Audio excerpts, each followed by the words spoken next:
Welcome to Springfield Career Insights. Tonight, we explore 4 forces that quietly determine the architecture of a life: discipline, accountability, consistency, and the silent distraction caused by recklessness in relationships. Are these virtues merely habits, or are they the scaffolding that protects destiny itself? And when recklessness enters our emotional or professional relationships, does it wound only the present or does it vandalize the future? We ask, what does it take to build a life that does not collapse under the weight of impulse? We are joined by His Excellency Dr. Godfrey Gandawa, President of Springfield Research University, Continental Architect of Education 6.0, and a scholar of human behavior and civic identity. President, welcome. Thank you, Doctor. At Springfield, we teach that discipline is the compass, accountability the mirror, and consistency the engine of destiny. Recklessness, especially in relationships, becomes the quiet saboteur of purpose.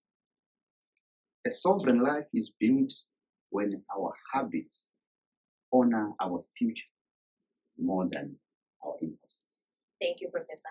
President, when we speak of discipline, accountability, and consistency, are we describing habits or are we describing a moral architecture? Thank you, Doctor. So we are not speaking about habits. Habits are too small, too mechanical, too accidental to carry the weight of destiny. We are naming discipline, accountability, consistency are the load-bearing pillars of a sovereign life. They are the moral architecture upon which a human being builds their future. Discipline is not routine, you see. It is a covenant with tomorrow. It is the quiet declaration that your future deserves more loyalty than your impulses. It is the internal government that refuses to let emotions overthrow purpose. Advocate. Without discipline, a person becomes a democracy of impulses, every feeling voting against their destiny. Accountability is the mirror that does not alter, falter, flatter. It is the courage to confront your own fingerprints on your failures. It is the refusal to outsource blame, because people always outsource blame. The refusal to let ego vandalize your growth. A life without accountability, advocate, is a building without foundations. Impressive for a moment, catastrophic in the long run. And consistency, Doctor, consistency is the rhythm of greatness. Anyone can be excellent once, you see. Anyone can be focused for a week, you see. But consistency is the architecture that turns potential into legacy. It is the slow, patient drumbeat that transforms intention into impact. You see? So, no, these are not habits. They are the engineering principles of destiny. Because when discipline collapses, emotions become the ruler. When accountability collapses, excuses become the biography. When consistency collapses, life becomes a series of abandoned beginnings. And when recklessness advocate enters relationships, romantic, professional, or social, it does not merely break hearts. It breaks structures. It erodes trust. It destabilizes identity. It vandalizes the architecture we spend years building. A life without these virtues is not unstable. It is uninhabitable. But a life built on discipline, accountability, and consistency becomes a fortress. You guys, when I'm doing things, you always say, he's obsessed with this. No, it's consistency. So, a sanctuary, a sovereign territory where destiny is protected, not negotiated. So, that is the architecture we must build. That is the architecture we must defend, Doctor. Thank you, Professor. Why do these three virtues collapse so easily when emotions enter the room? Thank you, Doctor. So, emotions are the most powerful forces in the human kingdom. They do not knock, they invade. They do not negotiate, they demand. And when they enter the room, they test the strength of every virtue we claim to possess. Discipline collapses because emotions offer immediacy. Discipline is a long-distance runner. Emotions are sprinters. Discipline says, protect your future. Emotion whispers, feel good now. And many people surrender to the seduction of the moment, not the responsibility of the future. So accountability collapses because emotions distort the mirror. When we are angry, advocate, we justify what we would normally condemn. When we are in love, we excuse what we would normally confront. Is it? When we are afraid, we defend what we would normally release. Emotion bends truth until we no longer recognize our own fingerprints on the chaos we created. Consistency collapses because emotions are unpredictable. They rise and fall like tides. They make us passionate today and indifferent tomorrow. And if a person has not built a life anchored on principle,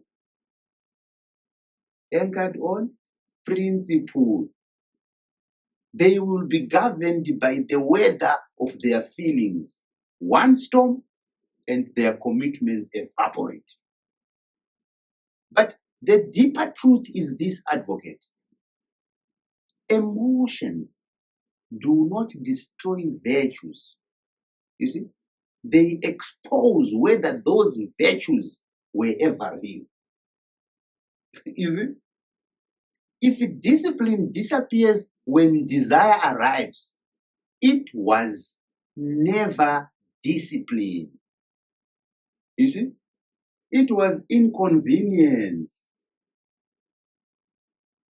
If accountability disappears when ego is wounded, it was never accountability. It was performance. If consistency disappears when affection is tested, It was never consistent. It was a routine. So emotions are not the enemy. You see? They are the exam. They reveal the strength of your internal architecture. So a sovereign life is not emotionless. It is emotionally governed. It is a life where feelings are acknowledged but not enthroned. You understand? Where impulses are felt but not obeyed. Where the heart is allowed to speak, but the future is the final vote. When emotions enter the room, doctor, virtues collapse only if they were built on sand. But when virtues are built on conviction, not convenience, emotions do not overthrow them. They refine them. Thank you, Professor. What does recklessness in relationships reveal about a person's internal governance?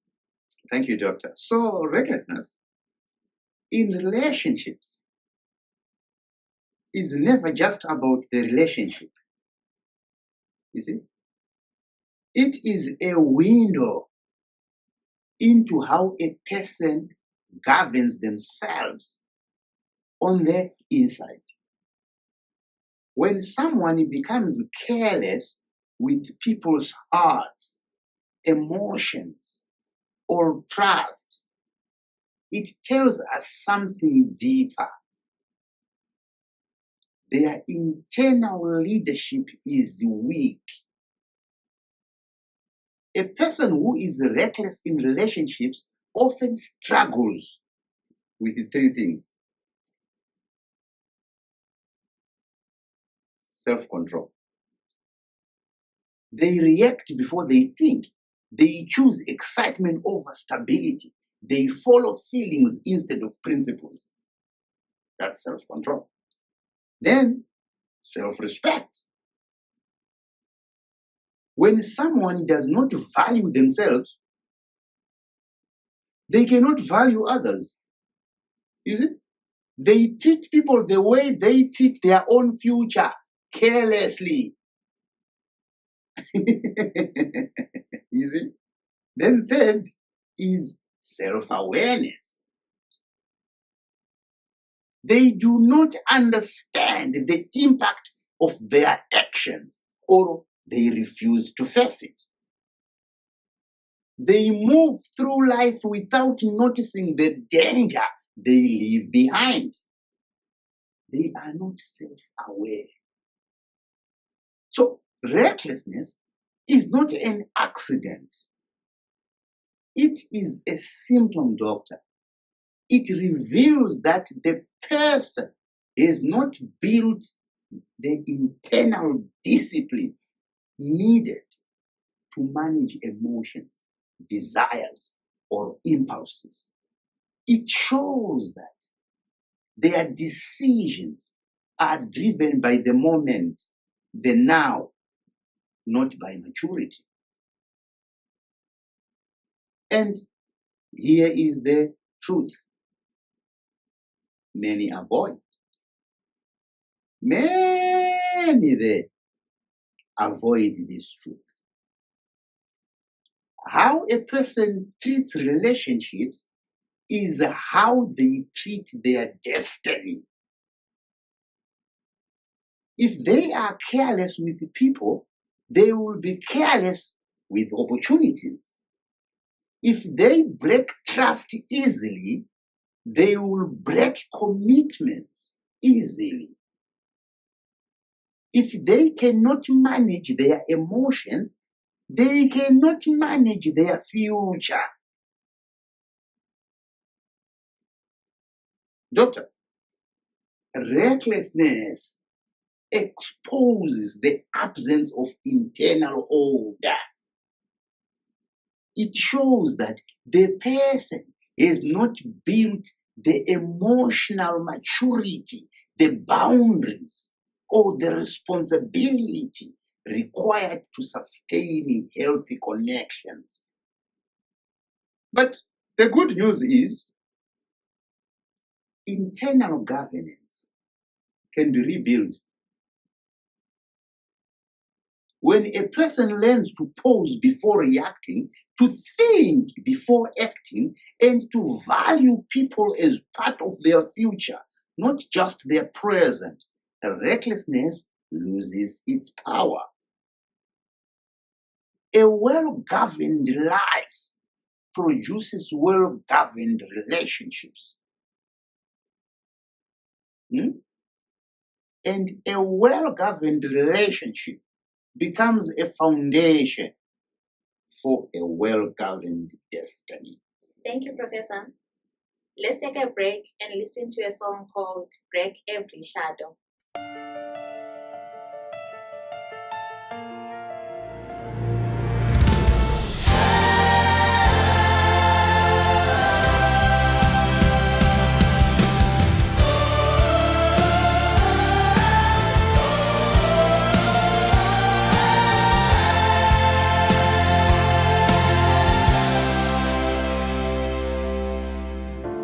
I've been walking through the corners of my fears, where old lies whisper like they still have a claim. I try to outrun the darkness in my memory, but shadows follow where the heart remains in chains. I wondered if your light could reach this deep, if freedom was still meant for me. The turning point, but then your presence moved like dawn across my spirit, a holy brightness pushing back the night.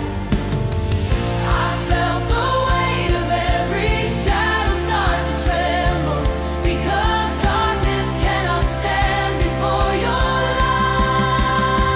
Break every shadow, Lord, let your glory flood the places fear has led.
Break every shadow, Lord. Let your glory flood the places fear has lived. Break every shadow, Lord. Let your truth undo the lies I once believed. Break every shadow until only your light remains in me. Until I shine like the dawn you spoke. Until I shine like the dawn you spoke. Until I shine like the dawn you spoke. Izikazi awaphambi kwakho.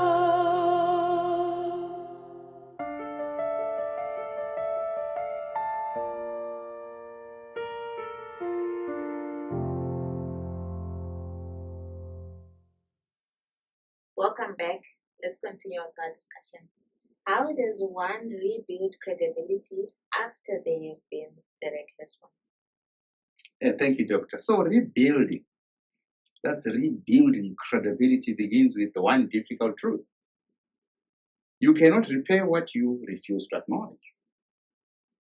When you have been the reckless one, when your actions, your words, or your decisions have caused harm, the first step is not explanation.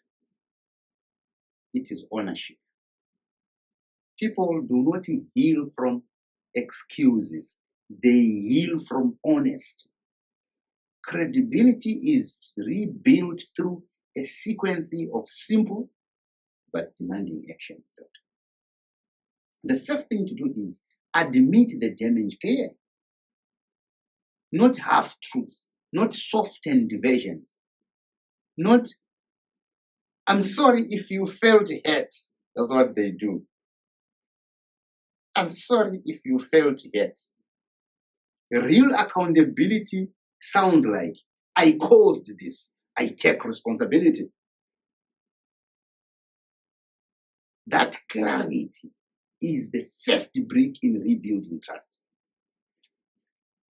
Like now, everyone who is listening knows there's someone who said, okay, I'm sorry if you felt hurt. Secondly, change the behavior, not the story. People do not trust apologies. They trust patterns. When your actions begin to align with your words consistently and quietly, trust begins to return. Your apology doesn't work if your actions are not in tandem with the apology. Third, give the other person space. You cannot rush someone into trusting you again. They want to apologize, nyalo, and they want you to trust them now. You cannot pressure them into healing. Space is not punishment. It is part of the repair process. And third, accept the consequences. Sometimes credibility is rebuilt while carrying the weight of lost opportunities, strained relationships, or reduced access. So maturity accepts these consequences without resentment. And fourth, become predictable in the right ways. Show up when you say you will. Keep your word. Communicate clearly. Honor boundaries. Consistency is the currents of restored credibility. So rebuilding credibility is not about performing goodness. It is about becoming someone who can be trusted again. It is slow work. It is quiet work. It is work that happens in your habits, not in your speeches. And here is the part many overlook. Credibility is not restored by convincing others. It is restored by transforming yourself. I hope you guys understand me. Credibility is not restored by convincing others. It is restored by transforming yourself.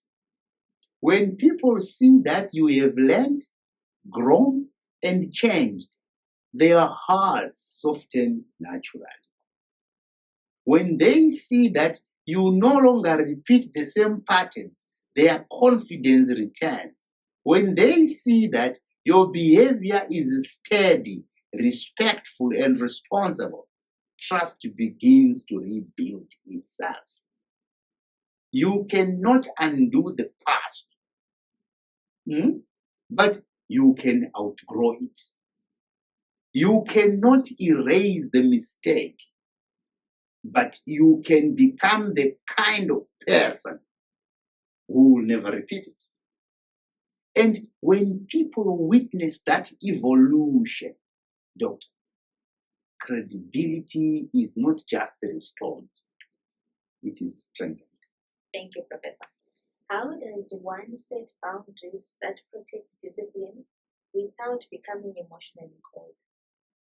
Right. Thank you, Doctor. So boundaries are not walls. They are doors with locks. They do not shut people out. They teach people how to come in.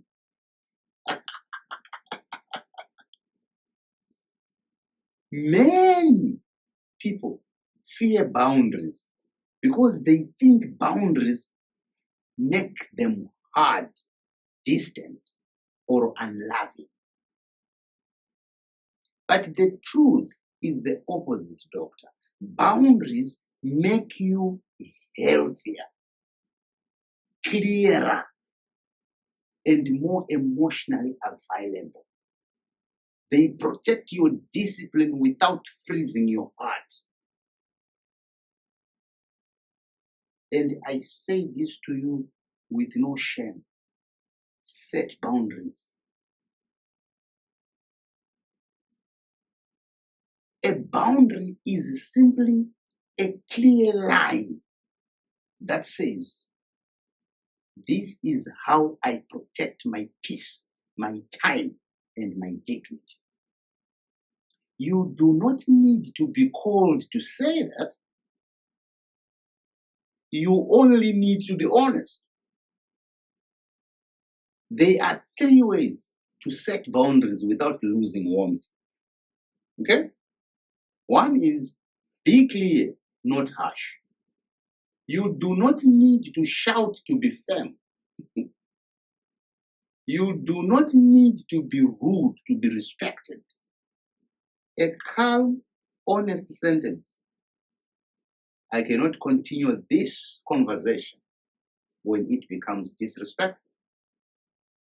Is stronger than anger. Clarity is kindness.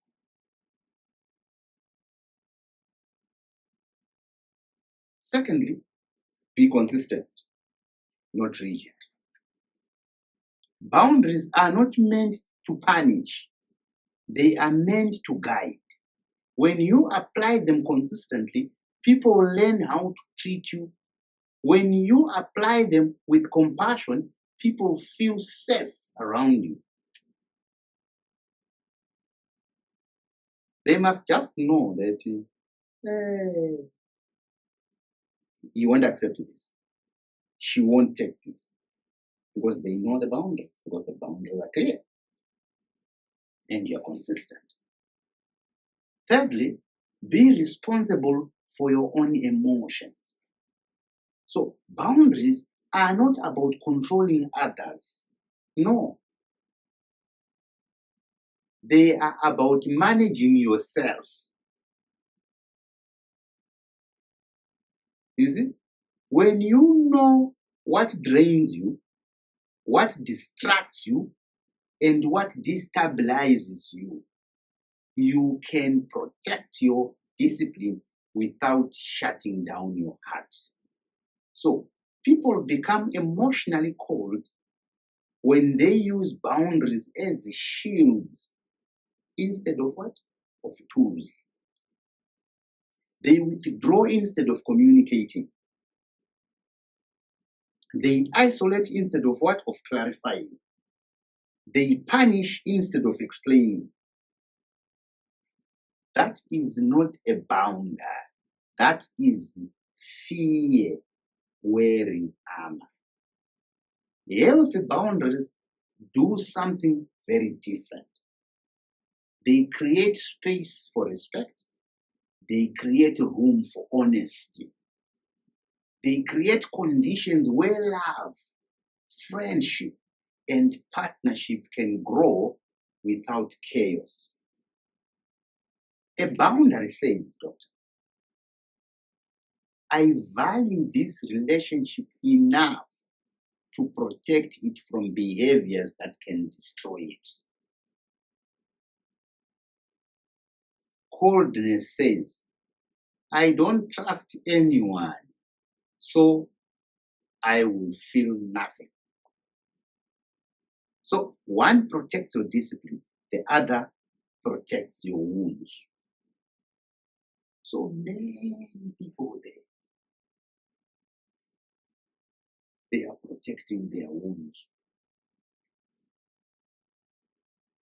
When you set boundaries with calmness, consistency, and self-respect, you remain warm, open, and human, just not available for harm. You remain loving, just not at the expense of your peace. You remain present, just not at the cost of your future. So boundaries do not make you cold. They make you clear. And clarity is one of the highest forms of emotional maturity, Doctor. Thank you, Professor. Let's take a break and listen to a song called At the Edge of Your Glory.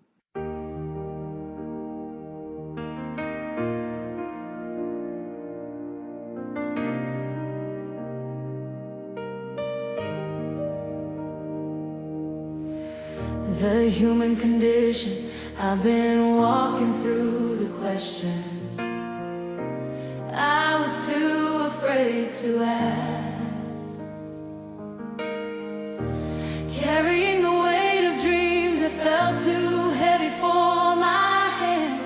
I stood at the border of my own limitations, wondering if your light could reach the places I kept hidden.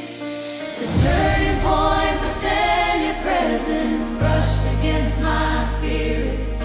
A holy warmth I couldn't name but couldn't deny. It felt like heaven opened just enough for hope to enter. And suddenly the darkness didn't feel like home. At the edge of your glory, I found myself undone. Your light broke through the shadows I had learned to live with. At the edge of your glory, my fears began to run. You called me closer, closer than I ever thought I'd stand. At the edge of your glory, I finally saw who you are. Transformation. You lifted every burden I had buried in my chest. You breathed on every ember I thought had died. And now I'm standing in a place I once feared to enter, because your love became the courage I could never find. Now every step feels like a doorway into wonder. Every breath a chance to see you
be filled with holy light.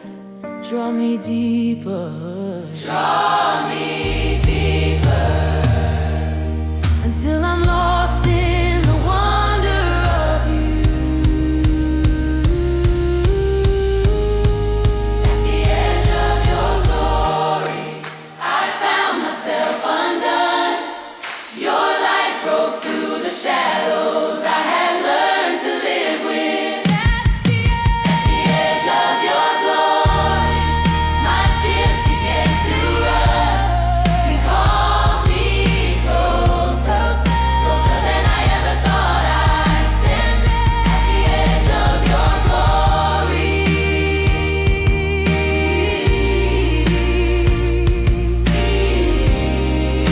I finally became who you always saw. Nafuna musa wako, yafuna musa wako. Welcome back. Let's continue with our discussion. What role does self-respect play in preventing relational recklessness? Thank you, Doctor. So self-respect is the internal guardrail that keeps your life from drifting into emotional danger. It is the quiet voice that says, I deserve better than this behavior, this treatment, this pattern. When self-respect is strong, it becomes almost impossible to be reckless in relationships because you refuse to participate in anything that threatens your dignity or your future. Self-respect protects you in three important ways, Doctor. One, it shapes your standards. So, when you respect yourself, you do not entertain people who treat you casually, inconsistently, or disrespectfully. You don't negotiate your worth. You don't beg for attention. You don't stay where you are shrinking. Self-respect filters out relationships that would harm you before they even begin.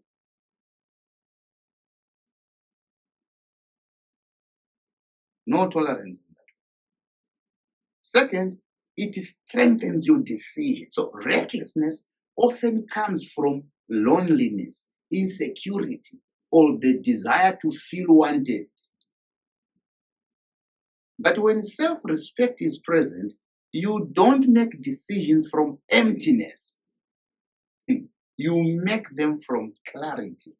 You choose people who add to your life, not those who drain it. You walk away from situations that threaten your peace.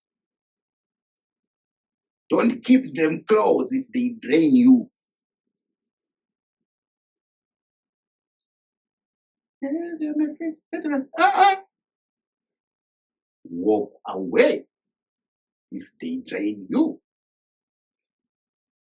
Third, it stabilizes your emotions. So self-respect teaches you to pause before reacting, to think before attacking, and to observe before trusting. You can't just rush, trust.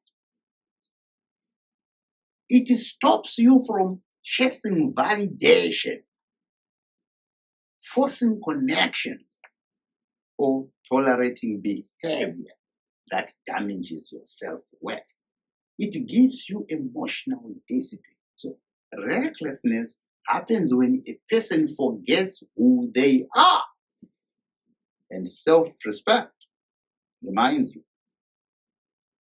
Recklessness happens when someone allows their feelings to overrule their values, and self-respect angers you.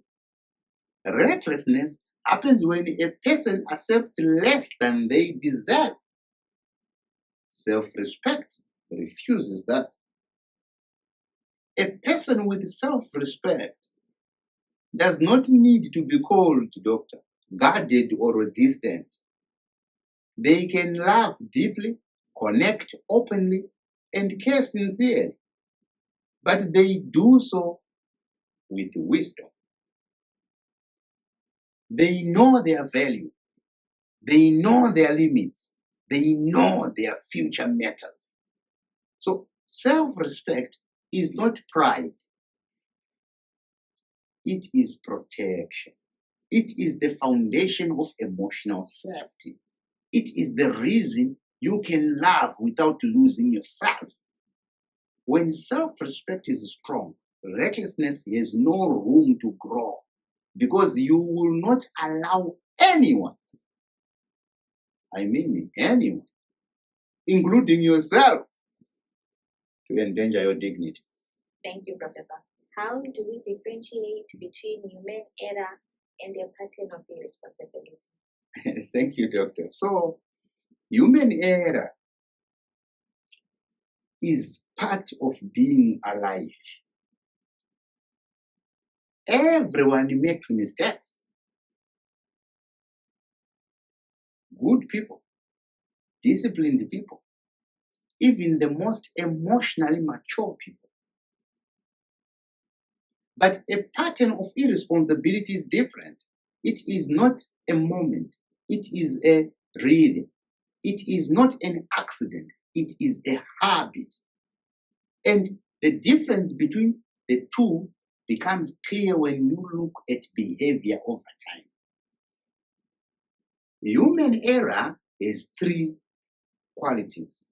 One, it is occasional. So it happens once in a while, not every week. It is acknowledged. So the person feels genuine remorse and takes responsibility without excuse. If you hear them say, no, but yeah, it happened, but problem.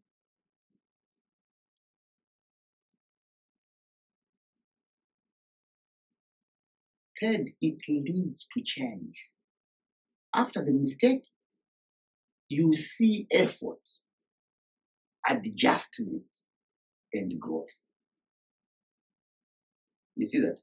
Now, a pattern of irresponsibility looks different from what I've said.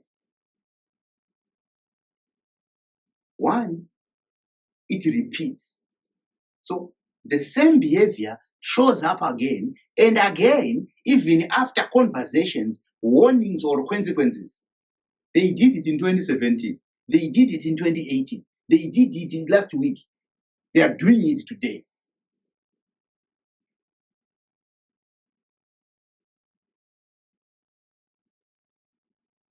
It is defended. The person blames others, minimizes the impact, or pretends the issue is small. No, but it was just one mistake. But it was minor.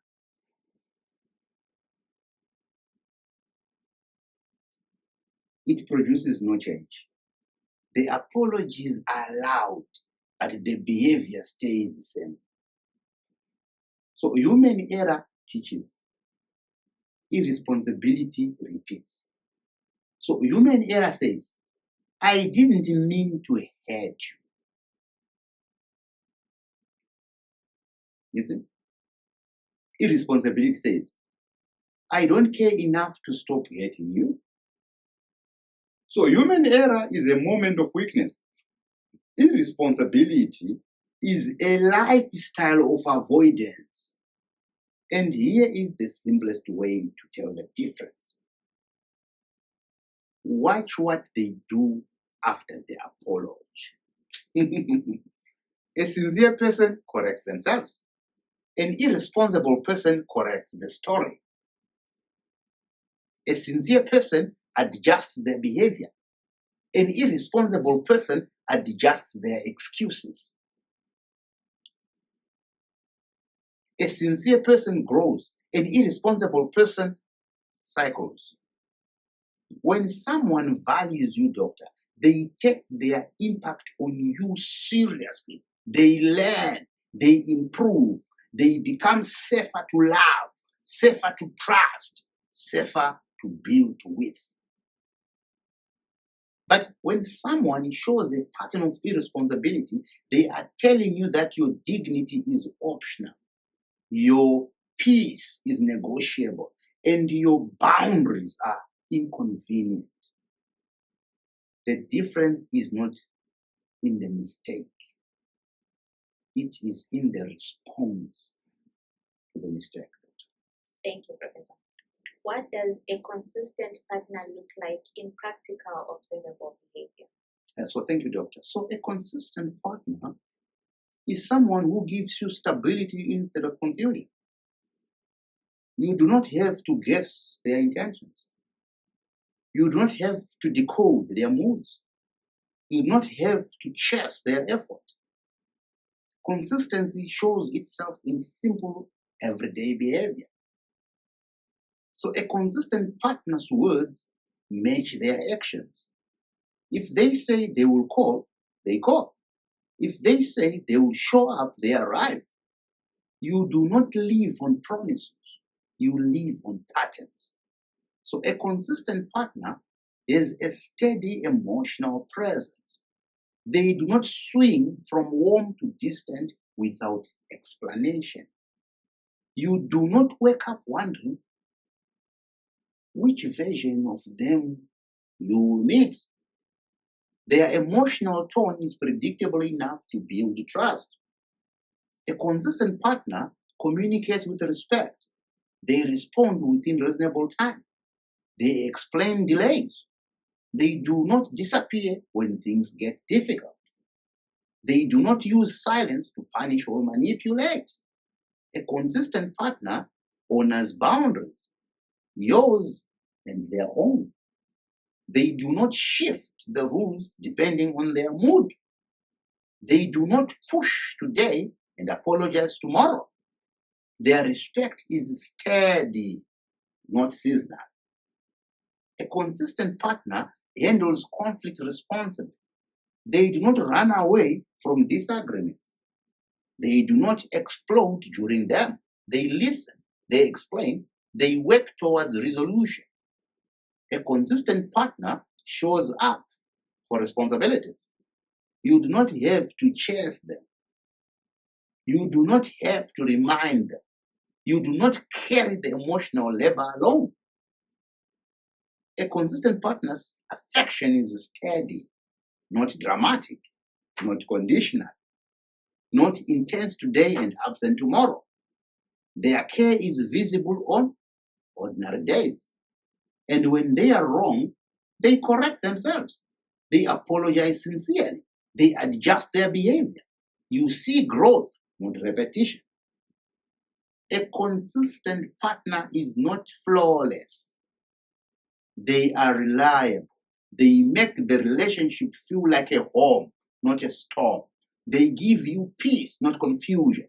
They build trust through behavior, not speeches, Doctor. Wow, this is amazing. Let's take a commercial break and stay tuned. At Springfield Research University, we don't teach to pass exams, we encode futures. Grounded in Education 6.0 and powered by STEMmer, science, technology, engineering, mathematics, medicine and automation, we deliver modular, sovereign learning across undergraduate, master's and doctoral programs. Explore our prospectus, where every curriculum is designed to STEMatize every discipline, dignify local authorship, and credential transformative knowledge.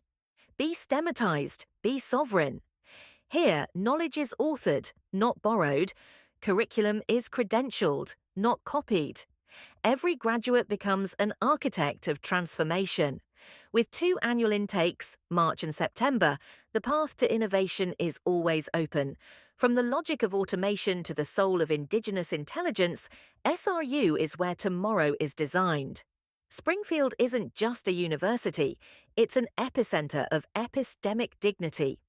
Join the movement. Study where learning governs itself. Springfield Research University, the globe is here. Where are you? Welcome back. Let's continue with our discussion. What is the relationship between emotional maturity and destiny protection? So thank you, Doctor. So emotional maturity is the ability to manage your feelings without letting those feelings damage your future. Destiny protection is the discipline of making decisions that safeguard the life you are building. The two are directly connected. So when a person is emotionally mature, they do not make permanent decisions from temporary emotions, is it? They pause, they think, they choose with clarity instead of impulse. This is how destiny is protected. So emotional immaturity does the opposite. It reacts quickly. It speaks without thinking. It chooses without considering consequences. And one emotional decision can undo years of progress. So emotional maturity protects destiny in three ways. So first, it stabilizes your judgment. You do not allow anger, excitement, or loneliness or pride to control your choices. You understand that feelings pass, but consequences remain. You choose actions that align with your long-term goals. Second, it strengthens your relationships. So many destinies collapse because of relational recklessness. Emotionally mature people communicate clearly. They handle conflict responsibly. They do not destroy trust through impulsive behavior. They protect the relationships that support their future. And third, emotional maturity guards your reputation. So your name is part of your destiny. How you behave under pressure determines how people trust you, follow you, and partner with you. So a mature person remains steady even when life is not. So emotional maturity is not about suppressing feelings, doctor. It is about managing them. It is about giving your future a voice in your decisions. It is about choosing actions that build, not actions that break. So when you are emotionally mature, you stop trading your destiny for moments. You stop sacrificing your future for temporary relief. You stop letting emotions lead you into decisions that your wiser self would never make. Emotional maturity is the shield that protects your destiny. It keeps you steady. It keeps you focused. It keeps you aligned with the life you are trying to build, Doctor. Thank you, Professor. President, what final counsel do you offer to someone whose life is disciplined, but whose relationships are destroying their future? Thank you, Doctor. So, if your life is disciplined, but your relationships are damaging your future, you must understand one truth. Discipline is one area, cannot compensate for destruction in another. So a strong work ethic cannot save you from the wrong emotional environment. Your future is shaped by both your habits and your relationships. You can be focused, you can be organized, you can be committed to your goals, but if the people closest to you are pulling you backwards, your progress will always be slower than your potential. My counsel is simple. Protect your destiny with the same seriousness you protect your career. You cannot build a disciplined life while tolerating undisciplined relationships. You cannot build a stable future while entertaining unstable behavior. You cannot build a peaceful life while allowing emotional chaos into your inner circle. If you have chaotic friends and so on, they make your life chaotic. A relationship does not need to be dramatic to be dangerous. Sometimes the danger is subtle. It is the inconsistency you keep excusing. If someone is inconsistent and you want to keep excusing them, they are ruining your destiny.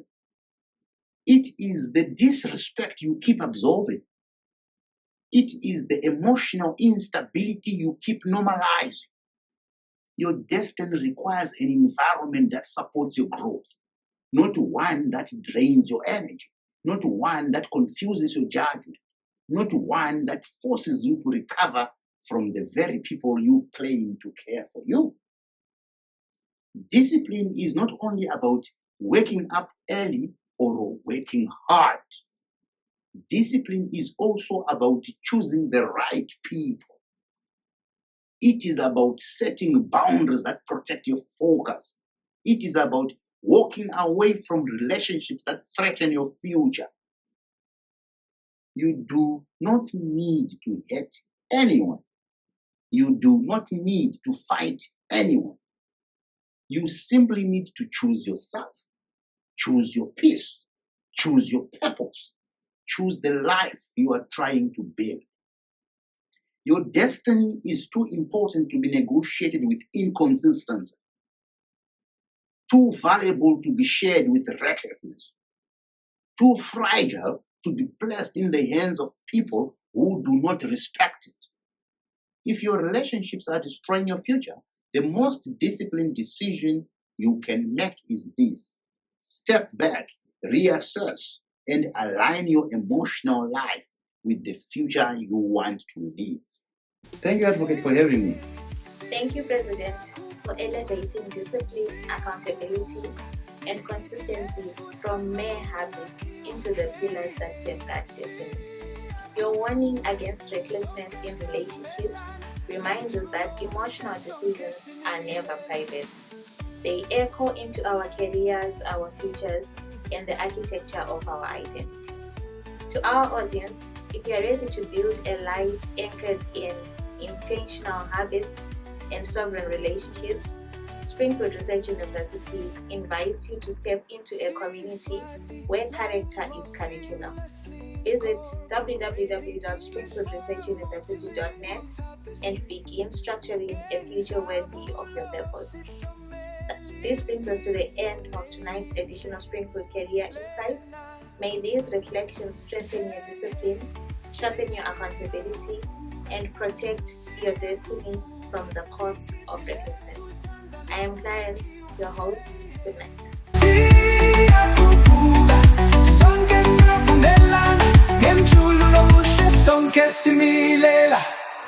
Hey, siyakhuphuka, siyakhuphuka, tikitile futhanza lungakhiwa. Hey, siyakhuphuka, sonke siyavumelana, ngemjululo muhle sonke simi